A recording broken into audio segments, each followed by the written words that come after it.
Hello மக்களே, திடீர்னு வேணா தமிழ் பற்றிலாம் பேசுகிறானே அப்படின்ற மாதிரி நீங்கள் வந்து எதுவும் நினச்சிக்காதீங்க. நானும் இங்கிலீஷ் மீடியம் ஸ்கூலில் தான் படித்தேன். பட் ஆனால் since I am into art learning music, Tamil எவ்வளோ அட்வான்ஸ்டாக இருக்குது அப்படின்றதுலாம் இப்போ தான் எனக்கு புரியுது. இப்போ தான் புரியுது ஏன் வந்து லைக் தமிழ்னா வந்து பழமை தொன்மை அப்படின்னு சொல்லிட்டு தலைப்பாடாலும் அடிச்சுக்கிட்டு இருக்காங்க அப்படின்றது. I will show you something very interesting.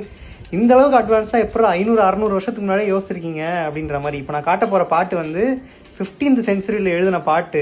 இது ஷோ யூ. இது ஆக்சுவலி தமிழ் பாட்டு தான். பட் ஆனால் தமிழ் தெரிஞ்ச யாருக்குமே வந்து இந்த ஒரு வார்த்தையும் நீங்கள் வந்து தனித்தனியாக படித்தா மீனிங்கே புரியாது. ஏன் புரியாது அப்படின்னா, இது வந்து படிக்கிறதுக்காக எழுதப்பட்ட பாட்டே கிடையாது, பாடுறதுக்காக எழுதப்பட்ட பாட்டு. இது போயம் தான், பட் ஆனால் ரிதமிக் போயம். ரிதமிக் போயம்ஸில் வந்து சந்தம்லாம் எவ்வளோ பர்ஃபெக்டாக அவங்க வந்து லைக் சிலபிஃபை பண்ணியிருக்காங்க அப்படின்னா, இந்த ஃபார் எக்ஸாம்பிள் இந்த ரேண்டம் லைன் எடுப்புமே, பண்டி தனுமே யுருவே தனையும் இல்லை அப்படின்ற மாதிரி இருக்குல்ல. இது நீங்கள் தனித்தனியாக படித்தா சத்தியமாக புரியாது. ஆனால் ஃபாஸ்ட்டாக படித்து பார்த்தீங்கன்னா ஓரளவுக்கு புரியும்.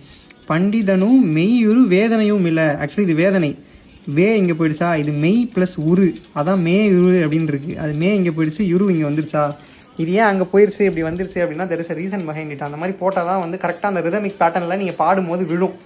இப்போ தான் நம்ம வந்து மியூசிக் ப்ரொடக்ஷன் இல்லை வந்து நீங்கள் லிரிக் ரைட்டிங் அப்படின்றதெல்லாம் இன்னும் கொஞ்சம் டீப்பாக படிச்சிங்க அப்படின்னா, நீங்கள் எழுதக்கூடிய லிரிக்ஸ் வந்து நீங்கள் கம்போஸ் பண்ண மியூசிக்கு ஏற்ற மாதிரி எழுதணும்.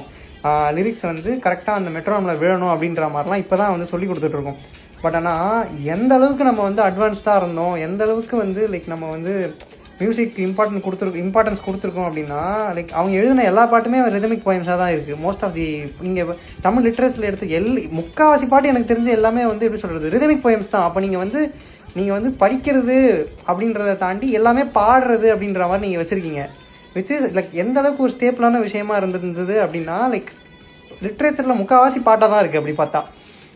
லைக் மோர் தேன் சர்வைவிங், நீங்கள் வந்து like you are way too advance that you do not care about சர்வைவிங்கை தாண்டி வந்து நீங்கள் ஆர்ட் ஃபார்மில் இவ்வளோ இன்வெஸ்ட் பண்ணியிருக்கீங்க அப்படின்னா, லைக் சி ஹவு செழிப்பாக எவ்வளோ சந்தோஷமாக வந்து அப்போ வந்து தமிழர்கள் வாழ்ந்துருக்காங்க அப்படின்னும் போது like it is fascinating to see this. நானும் இப்போ தான் வந்து ரீசெண்டாக ஃபியூ இயர்ஸாக அதெல்லாம் பயங்கரமாக படிச்சுட்ருக்கேன். Like I am so proud நம்ம வந்து இந்த மாதிரி ஒரு எத்தனிசிட்டிலேருந்து வந்திருக்கோம் அப்படின்னு சொல்லிட்டு. ஏன் அப்படின்னா, லைக் ரீசெண்டாக ஒரு சான்ஸ் கிடச்சிது நான் பூட்டான் போகிறதுக்கு. அங்கே இருக்க ஆர்ட் ஃபார்மு, டான்ஸு, மியூசிக் எல்லாத்தையுமே நீங்கள் வந்து நான் லைக் என்னோடய பார்வையில் லைக் எப்படி சொல்கிறது, ஒரு ரிசர்ச்சிங் பெர்ஸ்பெக்டிவில் தான் அங்கே போய் எல்லாத்தையுமே வந்து அனலைஸ் பண்ணிட்டு வந்தேன். அவங்களோட நீங்கள் லிட்ரேச்சராக இருக்கட்டும் சரி, அவங்களுடைய கல்ச்சராக இருக்கட்டும் சரி, நீங்கள் டான்ஸு சாங்கெல்லாம் வந்து ரொம்ப ப்ரிமிட்டிவாக இருக்குது அப்படின்னா இந்தளவு காம்ப்ளெக்ஸாக இல்லை. எல்லாமே வந்து ஒரு 300-400 இயர்ஸ்க்கு முன்னாடி பண்ண ஒரு விஷயங்களாக தான் இருக்குது. வி ஆர் ஸோ அட்வான்ஸ்டு அந்த காலத்திலே. இப்போ இதெல்லாம் பார்க்கும்போது தான் ஓகே, நம்ம வந்து எவ்வளோ அட்வான்ஸாக வாழ்ந்திருக்கோம் அப்படின்றது புரியுது. So yes, proud to be a தமிழன்.